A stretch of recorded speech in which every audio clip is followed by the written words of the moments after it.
The phone camera was already recording when Dakota Mitchell pressed his body against the new girl's locker, trapping her between his arms. "Come on, Willow." Just one kiss for the wrestling team captain. His breath smelled like energy drinks and arrogance. Behind him, 3 teammates laughed. Their Letterman jackets forming a wall of red and gold, Willow Hayes kept her eyes down, clutching her biology textbook like armor, her pale cheeks burning crimson. What these boys didn't know was that the quiet girl they'd chosen as their latest victim had spent 3 years documenting harassment cases at her previous school, and she was about to turn their cruel game into the biggest scandal Northwood High had ever seen. Before we dive into Willow's story, I want to take a quick moment to say thank you. Your comments on these videos mean the world. So many of you have shared your own experiences and how these stories have helped you feel less alone. If this story resonates with you, please hit that like button and share your thoughts below. And if you want to help these stories reach more people who need to hear them, consider hitting the thanks button beneath this video. Every contribution, no matter how small, helps me create more content that sheds light on important issues and inspires change. Your support literally makes these stories possible, and I'm grateful for each and every one of you who's part of this community. Now, let's see how one brave girl brought down an entire system of corruption. The morning had started like any other Tuesday at 7:45 a.m. Willow had been at Northwood High for exactly 11 days. 11 days of eating lunch alone in the library. 11 days of keeping her head down in hallways. 11 days of being invisible, which was exactly how she liked it. Until yesterday, when everything changed. "Hey, new girl!" Dakota's voice had boomed across the cafeteria. Every head turned. The wrestling team table the Kingdom of Northwood High had acknowledged her existence. Willow had frozen, tray in hand, as Dakota stood up, all 6 feet 2 inches of him, and smiled. Not a kind smile, the kind of smile a cat gives a mouse. "Why don't you sit with us?" He gestured to an empty seat. His teammates Grayson, Hunter, and Colton had snickered. The entire cafeteria held its breath. Nobody said no to Dakota Mitchell. His father owned half the commercial real estate in town. His mother sat on the school board. His wrestling trophies filled an entire case in the main hallway. Willow had clutched her tray tighter. "No thank you," the cafeteria gasped. Dakota's smile flickered. "What did you say?" "I said no thank you." Her voice was quiet but steady. She turned and walked to her usual spot by the window. Alone. That's when the game began. Now, 24 hours later, Dakota had her cornered by her locker. His cologne was suffocating, something expensive that probably cost more than her entire wardrobe. His teammates formed a semicircle, blocking any escape route. Other students hurried past, eyes averted. Nobody helped. Nobody ever helped. "I'm trying to be nice here," Dakota said, his voice low and dangerous. "Do you know how many girls would kill to have my attention?" Willow's fingers found the small device in her pocket. The recording app was already running. She'd activated it the moment she saw them approaching. 3 years of evidence gathering had taught her to always be prepared. "Please move," she whispered. "Or what?" Grayson laughed from behind Dakota. "You'll tell on us? Nobody's going to believe the weird new girl over the wrestling team." Hunter pulled out his phone. "This is hilarious. She actually thinks she has a choice." The camera flash went off. Another flash. They were documenting their cruelty like a trophy. "Look at me when I'm talking to you," Dakota commanded. He grabbed her chin, forcing her face up. His touch was rough, possessive. Willow's stomach churned. His friends laughed louder. "Bet she's never been kissed," Colton said. "Dakota's doing charity work. Community service." Hunter added, "Helping the less fortunate." Dakota leaned closer. "One kiss, and we'll leave you alone. Promise." His hand moved from her chin to her cheek, a mockery of tenderness. "Unless you want more. I'm very generous." That's when Willow smiled, just a tiny upturn of her lips. Dakota misread it as surrender. He leaned in for the kiss. "Stop." The voice cut through the hallway like a blade. Everyone turned. Miss Reeves, the AP chemistry teacher, stood 10 feet away, her face carved from stone. She was holding her phone, and it was pointed directly at them. Office. Now, all of you. Dakota straightened, his confidence intact. We were just talking. Miss Reeves, right? Willow? He looked down at her, eyes full of warning. Willow said nothing. I said office. Now, Miss Reeves' voice could have frozen fire. The boys exchanged glances. This was nothing new for them. A slap on the wrist. Maybe detention. Dakota's parents would smooth it over like they always did. They sauntered toward the office, laughing and shoving each other. Miss Reeves approached Willow. Are you okay? Willow nodded, still clutching her textbook. No. You're not Miss Reeves' voice softened. Come with me. They walked to the chemistry lab in silence. Miss Reeves locked the door behind them and gestured to a stool. Willow sat down, her whole body shaking now that the adrenaline was fading. This isn't the first time. Is it, Miss? Reeves asked. Willow shook her head. How long? Started yesterday, after I said no to sitting with them at lunch. Miss Reeves' jaw tightened. Have you told anyone? Who would I tell? Willow's voice cracked. I'm nobody here. They're everything. You're not nobody. Miss Reeves pulled up a stool across from her. I saw what happened. I recorded it. But Willow, I need you to know something. This school, it protects certain students. The Mitchells donate millions. The wrestling team brings in state championships. Fighting them won't be easy. I know about fighting, Willow said quietly. She reached into her pocket and pulled out her phone. I've been recording too. Miss Reeves' eyes widened. Smart girl. My last school. Willow's voice trailed off. There was a teacher, Mr. Shen. He did things, said things, to lots of girls. Nobody believed us until I started recording. It took 57 audio files and 3 months, but he's in prison now. You did that? Me and 12 other girls. But I gathered the evidence. Willow looked up, and for the first time, Miss Reeves saw steel in those quiet gray eyes. I'm very good at gathering evidence. Show me what you have. Willow pulled up the files. Yesterday's cafeteria encounter, this morning's hallway intimidation, Grayson following her to the library, making kissing sounds, Hunter taking pictures of her during English class with obscene captions, Colton accidentally brushing against her in the hallway, whispering what he wanted to do to her. This is sexual harassment. Miss Reeves said, clear cut. It's more than that. Willow scrolled to another folder. Look at this. Screenshots filled the screen. A private group chat called The Hunt. Dozens of messages between Dakota, Grayson, Hunter, and Colton. But there were other names too. Other boys from the wrestling team, from the football team, from the lacrosse team. They have a point system, Willow explained. Different girls are worth different points. Kissing is 10 points. Getting a girl to send pictures is 50. Getting them to do other things is 100. New girls are worth double. Shy girls are worth triple. I'm both. So, my God. Miss Reeves looked sick. There's more. Willow scrolled down. They have a leaderboard. Rankings.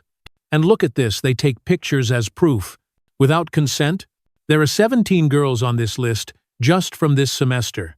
How did you get these?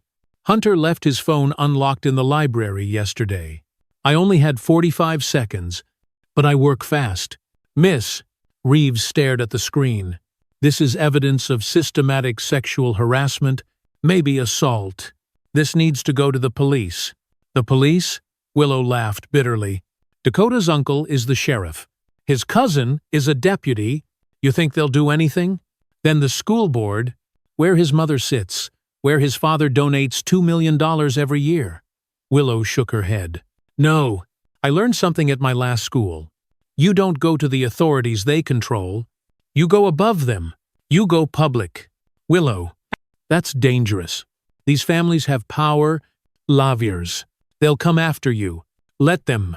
Willow's voice was steady now. I have backups of everything. Cloud storage. Multiple accounts. I sent copies to my cousin in California, just in case. And I have this. She pulled up another file. A video. The timestamp showed 3 days ago. The location was the wrestling team locker room. Dakota's voice was clear. Remember, boys, the shy ones are easy. They're desperate for attention. You just have to pretend you like them. Give them hope. Then when they trust you, bam, they'll do anything. And if they say no, well, nobody believes the weird girl over us. We're Northwood royalty. The other boys laughed. Someone mentioned Willow by name. They discussed strategies. Who would approach her first? What lines to use? How to isolate her? It was predatory, calculated, evil. How? Miss? Reeves whispered. Colton's little brother is in my PE class. He left his gym bag open. Colton's phone was in the side pocket, unlocked. He really should use better passwords than 1234. Despite everything, Miss, Reeves almost smiled. You're not as shy as you seem. Shy doesn't mean weak. Willow closed her phone. It means people underestimate you.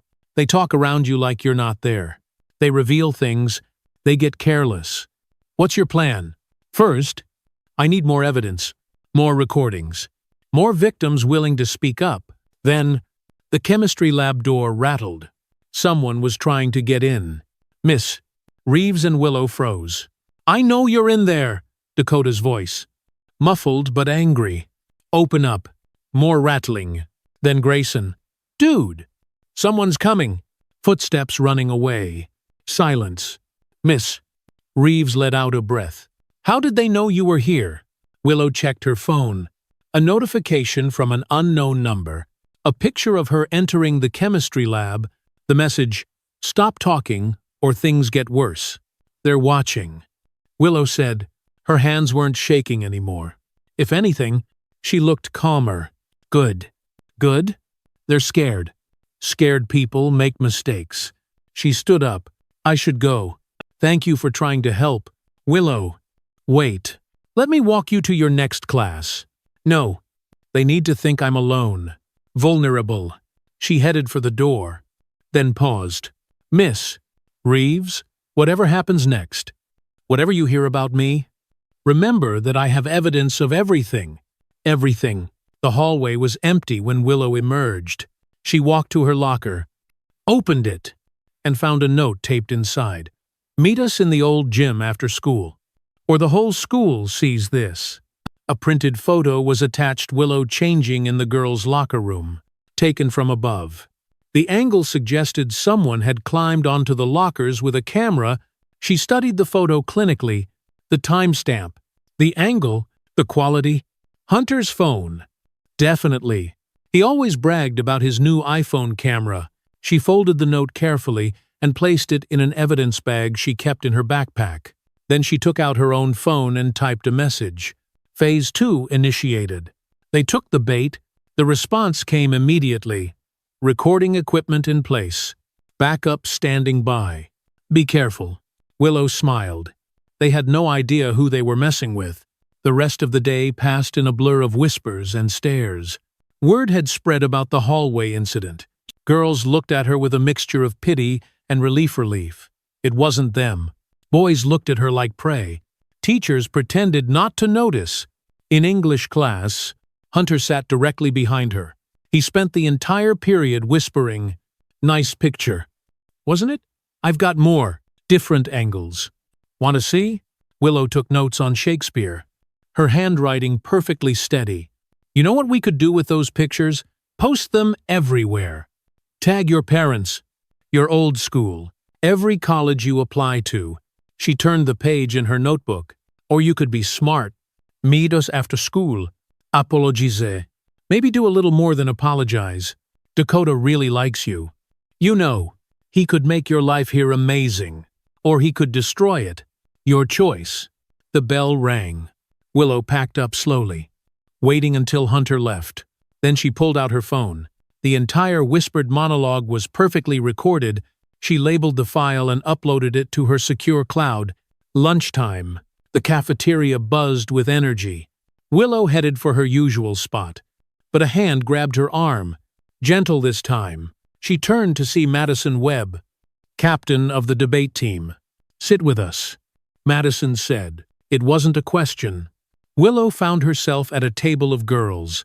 Smart girls, the ones who ran student government, the school newspaper, the honor society. Girls who usually stayed out of the social hierarchy battles. "We know what's happening," Madison said quietly. "They did it to my friend Skylar last year. She transferred schools. They did it to Emma the year before. She tried to kill herself. Why didn't anyone stop them? With what proof? They're careful. They delete everything. They make it he said, she said. And they always win." Madison leaned forward. "But you're different. We've heard things. About your old school. About what you did? How do you know about that? My cousin goes to Lincoln High. She said some girl got a teacher arrested. A girl who was really good with technology and evidence." Madison studied her. "That was you, wasn't it?" Willow said nothing. "We want to help." Another girl, Harper, said, "Whatever you're planning, we want in. It's dangerous." Willow warned, "They'll come after you too. They already have." A third girl, Brooklyn, said quietly, "I'm worth 25 points on their list. Madison's worth 30. Harper's worth 40 because she turned Dakota down freshman year. You know about the list? We've known for months. We just couldn't prove it existed." Madison's eyes were fierce. "But you can't you? You have evidence." Willow made a decision after school. "The old gym. They want me to meet them there. That's isolated. No cameras. No witnesses." Harper looked worried. "I know." Willow smiled. "It's perfect." 3:45 p.m. The old gym sat at the edge of campus. Scheduled for demolition next summer. Nobody used it anymore. The perfect place for privacy. For secrets. For things that shouldn't happen. Willow stood outside the rusted doors, her phone recording in her pocket. But that wasn't her only precaution. Madison was positioned at the north entrance with her phone, Harper at the south, Brooklyn on the roof with a telephoto Lensher photographer. Parents had expensive equipment, and Miss Reeves, who had coincidentally decided to grade papers in her car within sprinting distance. The doors creaked open. Dakota emerged, flanked by his crew. But there were more of them now. 7 boys total. All athletes, all predators. "Smart girl," Dakota said. "I knew you'd come." "I don't want trouble," Willow said, letting her voice shake. "Neither do we." He stepped closer. "We just want to have some fun. You do know how to have fun, right? Please, just delete the pictures."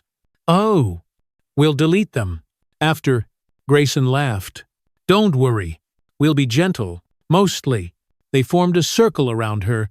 The old gym loomed behind them, dark and waiting. Willow backed up slowly, letting them herd her toward the entrance. "You know what I like about shy girls?" Dakota said conversationally. "They're grateful. Appreciative. They understand that someone like me is doing them a favor. A big favor." Hunter added, "Still filming. This is going to be legendary." They were inside the gym now. Dusty light filtered through broken windows. Old wrestling mats were piled in the corner. The boys spread out, blocking all exits. "Last chance," Dakota said. "Easy way or hard way?" Willow reached into her pocket. The boys tensed, expecting pepper spray or a weapon. Instead, she pulled out a small device and clicked a button. "What's that supposed to be?" Colton laughed. "A signal," Willow said. The lights flicked on. Not the old gym lights, those had been dead for years. New lights. Bright LED panels that had been installed that morning by Brooklyn's father, who owned an electrical company and owed Miss Reeves a favor. The boys squinted in the sudden brightness. That's when they saw the cameras. 6 of them, professional grade, recording everything. "What the hell?" Dakota spun around.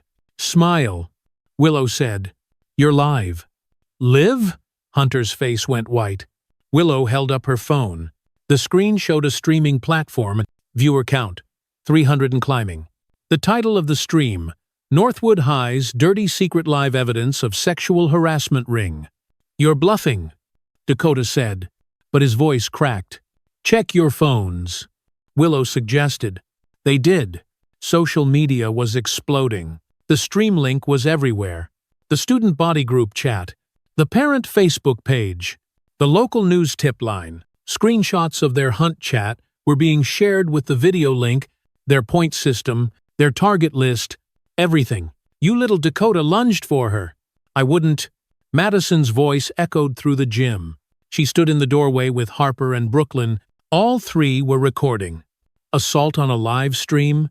That's evidence even your daddy can't make disappear. More footsteps. Miss. Reeves entered with Principal Morrison and 2 school security officers. Behind them, unbelievably, was a news van. Brooklyn's older sister was a reporter for Channel 7. She'd been very interested in a story about systematic harassment at an elite public school. "Shut it down!" Dakota screamed at Willow. "Shut it down now." "I can't," Willow said calmly. "It's not on my channel. See? I sent the stream link to every girl on your list. They're the ones broadcasting 17 different streams from 17 different accounts. Even if you stop one, this is illegal," Grayson shouted. "Recording without consent. Colorado is a one-party consent state." Madison said, "We checked. Also, you've been recording girls without their consent for months. So maybe shut up about legality." The viewer count hit 2,000. Comments poured in. Parents' names. Threats of lawsuits. Demands for action. The school's phones started ringing, then kept ringing. Principal Morrison stepped forward. "All of you. My office. Now." "We didn't do anything," Hunter protested. "That's not what the evidence suggests," the principal said. His phone was buzzing non-stop. "And considering this is now a public relations nightmare that will probably cost me my job, I'm very motivated to handle this properly. Officers, please escort these young men to my office." The boys were led away, Dakota still screaming threats about lawyers and lawsuits. As he passed Willow, he hissed, "This isn't over." "Yes," she said quietly. "It is." The gym emptied until only Willow and her allies remained. Madison hugged her. "That was incredible." "It's not done," Willow said. "This was just the opening move. They'll retaliate. Their families will close ranks. We need to be ready." "What's the plan?" Harper asked. Willow looked at her phone. The stream had been saved, downloaded thousands of times. News outlets were already calling, but buried in her messages was one that made her smile. "From the district attorney's office, we'd like to discuss your evidence. Please contact us immediately." "Now we go to Phase 3, Willow said. "Which is?" Brooklyn asked. Before Willow could answer, her phone rang. Unknown number. She answered on speaker. "You think you're clever?" The voice was female. Cold. Authoritative. "I'm Patricia Mitchell, Dakota's mother. I'm also the head of the school board. What you've done today is defamation, harassment, cyberbullying. My lawyers will destroy you." "Mrs. Mitchell," Willow said calmly, "I'd be very careful about making threats. You're on speaker. And we're still recording. You little A pause." Muffled conversation. "Then, what do you want? Money? An apology? Name your price. I want a full investigation. I want every boy involved expelled. I want a new harassment policy. I want mandatory training for all students. And I want you to resign from the school board. You're insane if you think—" "Check your email," Willow interrupted. "I just sent you something." Silence. Then a sharp intake of breath. "That's right," Willow continued. "Financial records showing you've been embezzling from the wrestling team fundraisers. $200,000 over 3 years. I found them on Dakota's phone. He had photos of the documents. Guess he wanted insurance against his own mother." "You're lying. The FBI doesn't think so. They were very interested when I forwarded them the evidence an hour ago." The line went dead. Madison stared at her. "You've been planning this for days?" "Since the moment they first approached me," Willow admitted. My therapist says I have trust issues from what happened at my last school. She's probably right.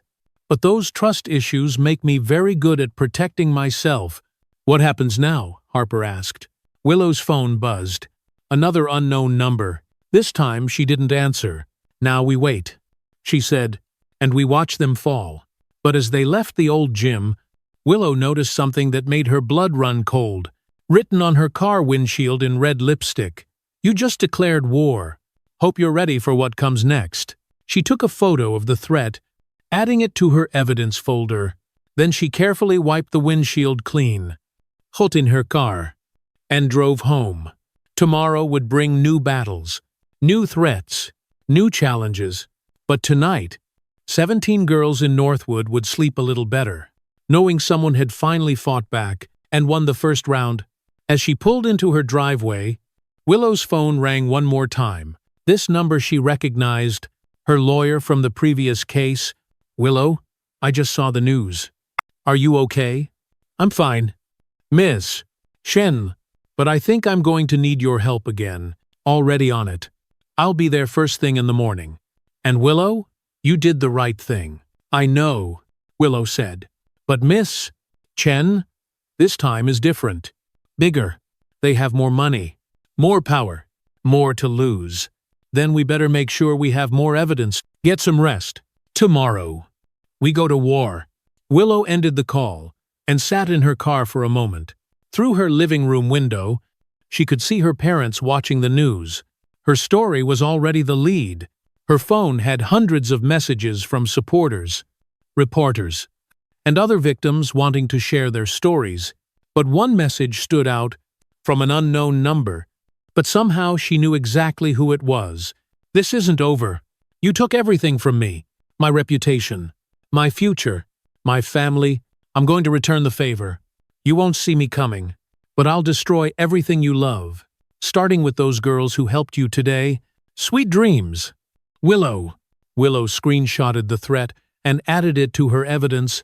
Then she typed a response. Bring it on. Because what Dakota Mitchell didn't understand was that Willow Hayes had already lost everything once. She'd been broken, shattered, reduced to nothing by a predator with power, but she'd rebuilt herself into something harder, smarter, dangerous. And this time, she wasn't fighting alone. The war for Northwood High had officially begun. The attack came at 6:17 a.m. While the world was still dark, Madison Webb woke to the sound of shattering glass. Her bedroom window exploded inward, a brick landing on her carpet with a note attached. Snitch. By the time her parents called 911, the vandals were gone. But the message was clear. The war had begun. Willow got the call at 6:32 a.m. Madison's voice was steady, but Willow could hear her mother crying in the background. They hit Harper and Brooklyn too. Harper's car tires were slashed. Brooklyn's family restaurant had graffiti.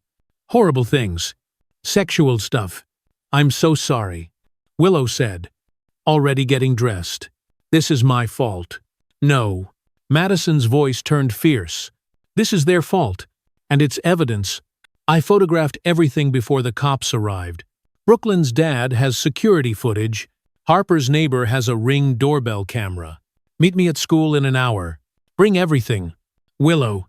They're saying, we can't come to school today. For our safety, that's what they want. To isolate us. To scare us. Willow grabbed her backpack. Heavy with printed evidence. We show up. We show them we're not afraid. Are you not afraid? Willow paused. I'm terrified. But I'm also angry. And anger beats fear every time. By 7:45 a.m., Northwood High looked like a war zone.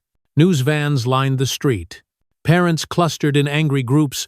Police cars sat in the parking lot. And standing at the main entrance, surrounded by lawyers and supporters, was Patricia Mitchell. This witch hunt ends today, she announced to the cameras. My son has been falsely accused by a disturbed young woman with a history of making wild allegations. We have evidence that Willow Hayes fabricated everything for attention. Willow parked and walked past the circus, head high. Reporters shouted questions. She ignored them all until one voice cut through. Willow, They're saying you doctored the evidence. Any response? She stopped, turned, looked directly into the Channel 7 camera.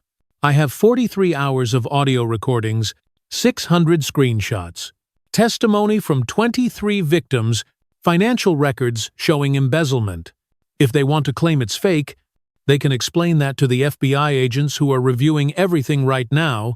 You little liar! Patricia Mitchell pushed through the crowd. You destroyed my family with your sick fantasies. Mrs. Mitchell, Willow said calmly, did you know your son has been recording you too? All those times you told him to man up when he cried? When you paid off the family of the girl he assaulted sophomore year? He recorded everything he learned from the best. Apparently, Patricia's face went white. You're lying. Check your email. I sent you a sample. 1 minute of audio. If you keep attacking me publicly, I release all 3 hours. The crowd pressed closer. Cameras captured everything. Patricia Mitchell, the woman who controlled half the town, stood frozen. Then she turned and walked away. Her lawyers scrambling to follow. Inside school, the atmosphere was electric. Students whispered in clusters. Teachers looked exhausted. Principal Morrison had aged 10 years overnight.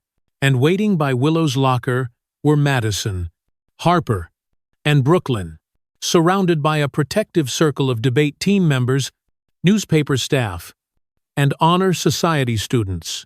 You came, Willow said. We're not letting them win. Harper said. Her eyes were red-rimmed but determined. Also, we have something for you. She handed Willow a folder. Inside were printed emails, dozens of them, all from a server called The Hunt, 2019. How did you? My boyfriend's in computer science. Brooklyn explained.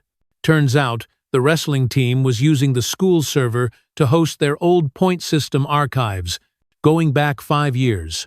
Hundreds of victims. Some are in college now. Some graduated, but it's all there. Names, photos, points awarded, detailed descriptions of assaults. Willow flipped through the pages, her stomach churning. This is evidence of systematic predation. For years. How did nobody know? People knew, Madison said quietly. They just didn't have proof. Or they were too scared. Or they were paid off. Look at this. She pointed to a column in the spreadsheet. Settlement amounts. $50,000 here. $75,000 there. Hush money paid to keep victims quiet. We need to get this to my lawyer immediately. Willow said, already done. Harper said, emailed it 20 minutes ago.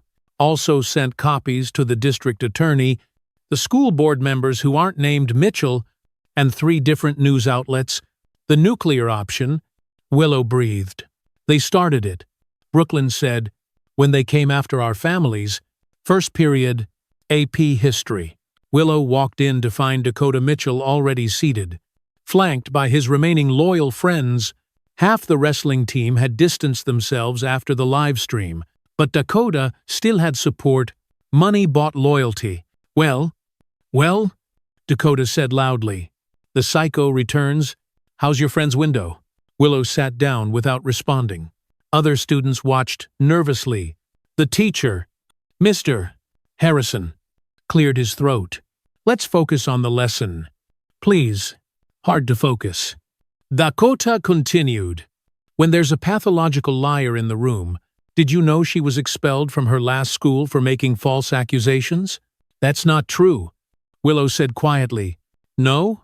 I have the records right here. He pulled out his phone, expelled for conduct detrimental to the school environment. That's what happens when you lie about teachers touching you. I wasn't expelled. I transferred. After testifying in court, after Mr. Chen was convicted, after 12 girls came forward because of evidence I collected, Willow turned to face him. But you already knew that. You're just hoping everyone else doesn't. Prove it. Dakota smirked. Willow pulled out her phone. 2 taps. A news article appeared on the smartboard. Mr. Harrison had forgotten to lock his computer. The headline, local teacher sentenced to 20 years after students' recordings expose years of abuse. The article included her photo, younger, scared, but unmistakably Willow, "That's you," someone whispered. "That's me," Willow confirmed.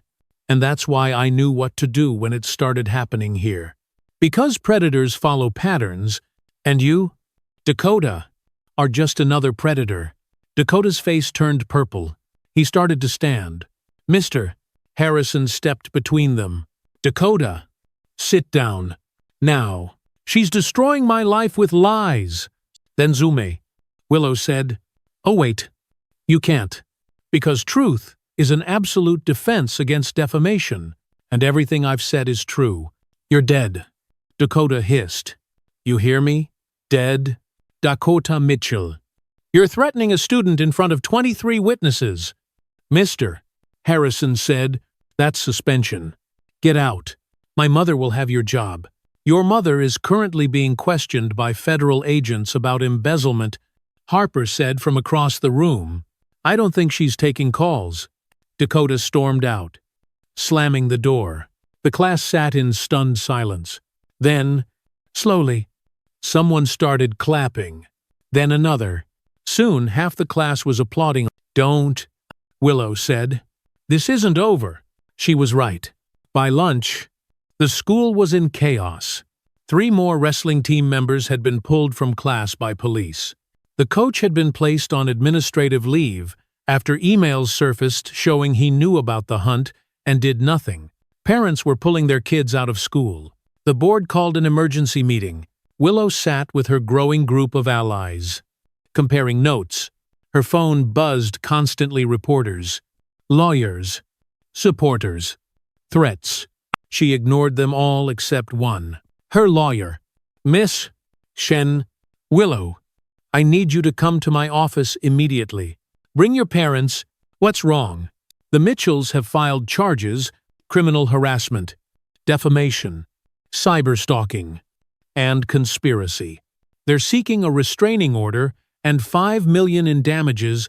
Willow's blood chilled. "Can they do that?" "They can try. Get here now." As Willow gathered her things, Madison grabbed her arm. "We're coming with you." "You don't have to." "Yes, we do." Harper stood up. "They want to isolate you, make you feel alone." "That's not happening."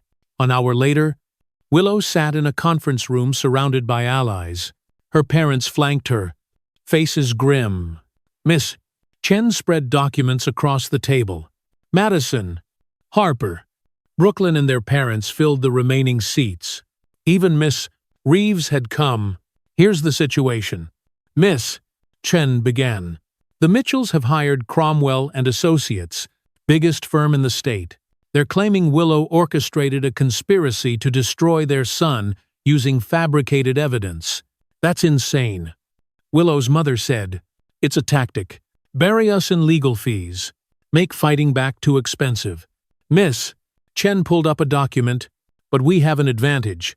The FBI is very interested in the financial crimes, and the district attorney wants to prosecute the sexual harassment cases. They're offering Willow whistleblower protection." "What does that mean?" Willow's father asked. "It means if Willow cooperates fully with law enforcement, she gets immunity from civil lawsuits related to her evidence gathering. The Mitchells can't touch her." "There's a catch," Willow said. "It wasn't a question. You'd have to testify in open court against all of them, relive everything. And they'll try to destroy your credibility. I've done it before. This is different. The Mitchells have resources. They'll dig into everything. Your mental health history, your social media, every mistake you've ever made. Let them dig." Willow pulled out a thick folder. "Because while they're looking at me, nobody's looking at this." She spread papers across the table.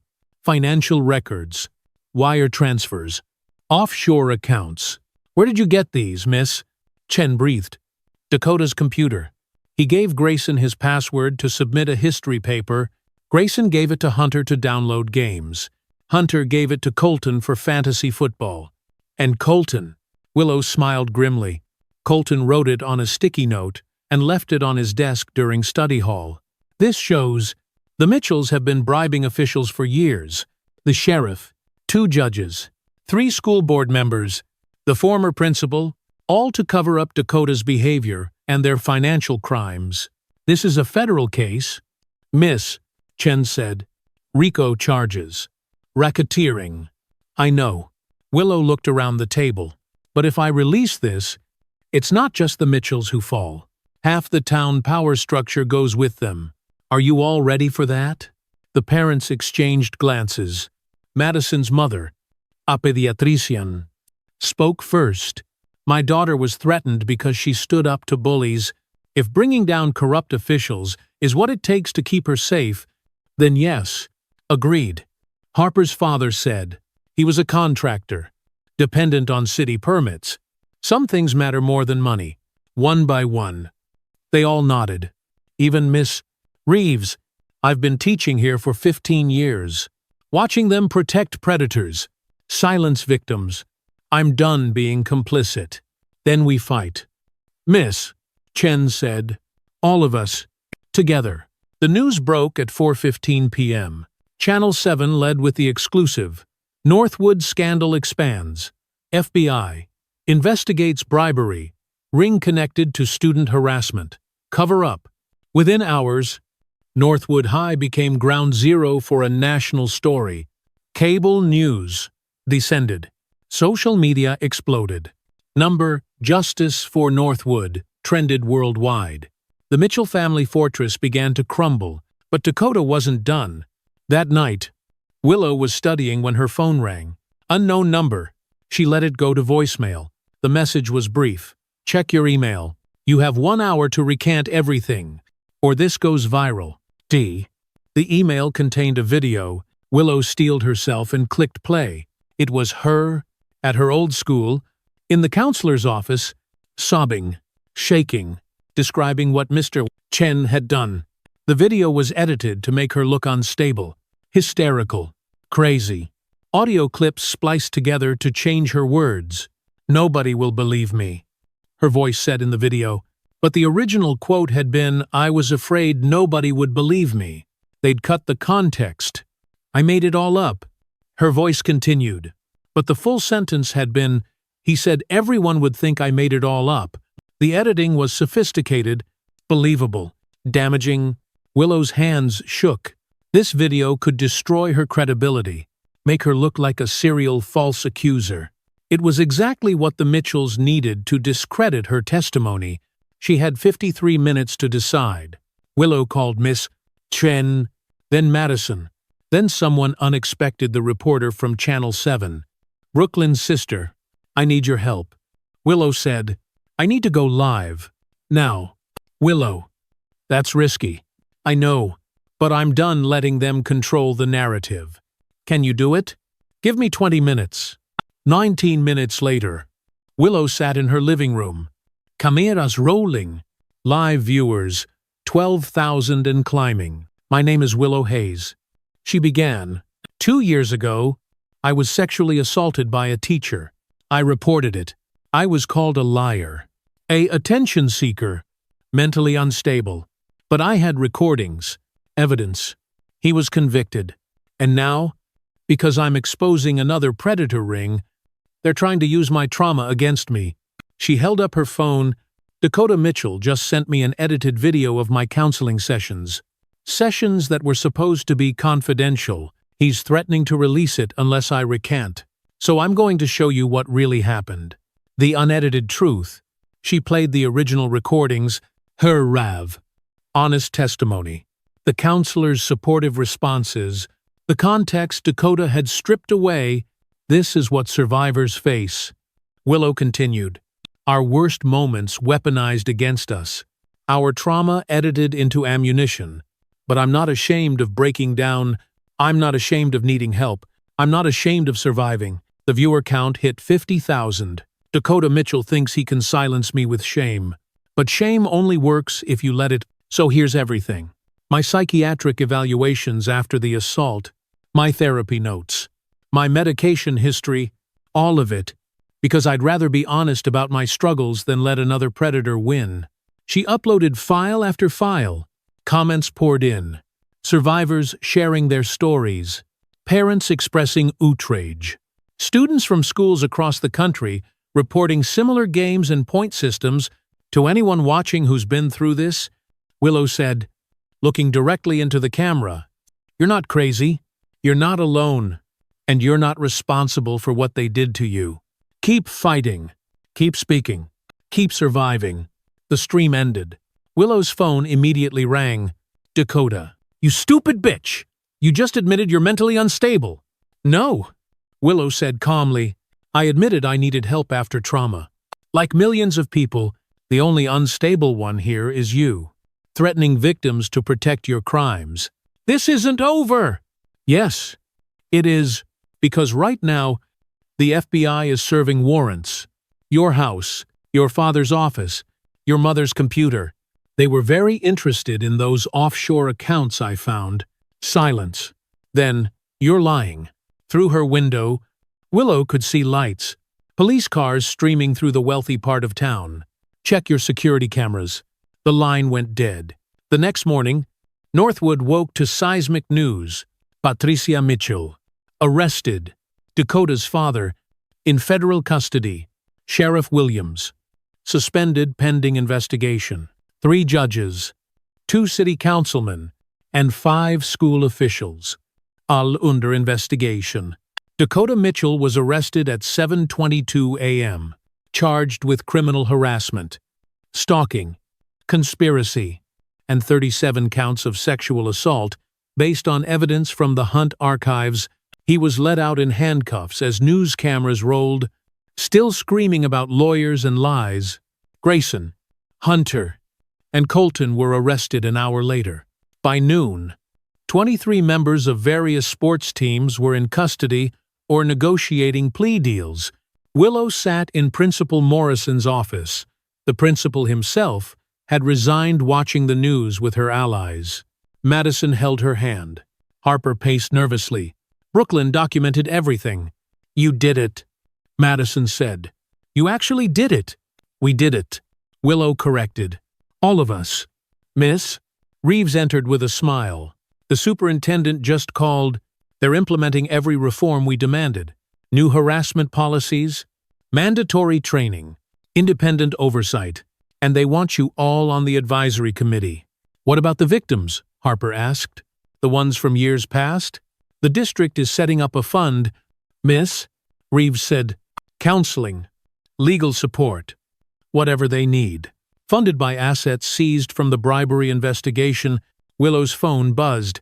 An unknown number. But this time she smiled when she saw it. A message from Emma, the girl who'd attempted suicide the year before, watching the news. Thank you. You gave me hope again. Then another from Skylar, who'd transferred, coming back to Northwood, ready to fight for change.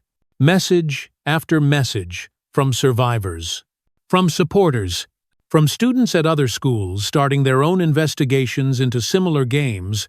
It's spreading, Brooklyn said, watching her phone. Schools across the country, kids are exposing their own Dakotas. Good, Willow said. Let it spread. That afternoon, Willow walked through Northwood's halls. Students nodded respectfully. Some thanked her quietly. Others just smiled. The fear that had gripped the school for years was lifting. But in the parking lot, one more confrontation waited. A woman in designer clothes, face streaked with tears. Patricia Mitchell, out on bail. You destroyed my family, she said. No, Willow replied. You did that every time you covered for him, every time you paid someone off, every time you chose reputation over righteousness. He's my son, and those were somebody's daughters, including me. Willow walked past her. Your son is a predator because you taught him he was untouchable. Well, he touched the wrong girl this time. Patricia Mitchell stood alone in the parking lot as Willow drove away. The empire built on silence and money had fallen to a shy girl with a recording app and an unbreakable will. A year later, Willow stood before the Northwood High student body as valedictorian. Her speech was simple. Power isn't about strength or money or connections. It's about truth. It's about standing up when everyone tells you to sit down. It's about recording the unrecordable and speaking the unspeakable. To anyone out there facing your own Dakota Mitchell, document everything. Tell everyone, never stop fighting. Because silence is what they count on, and your voice is what they fear most. She graduated to thunderous applause and went on to law school, specializing in victim advocacy. Madison became a journalist. Harper founded a nonprofit supporting assault survivors. Brooklyn became a documentary filmmaker. Her first film, winning an Emmy for its portrayal of the Northwood scandal, and in schools across the country, predators learned a new fear. The fear that their next target might be recording, might be gathering evidence, might be the next Willow Hayes, because sometimes all it takes to change the world is one person who refuses to be silenced, one person who turns trauma into triumph, one person who proves that shy doesn't mean weak, it means they never see you coming.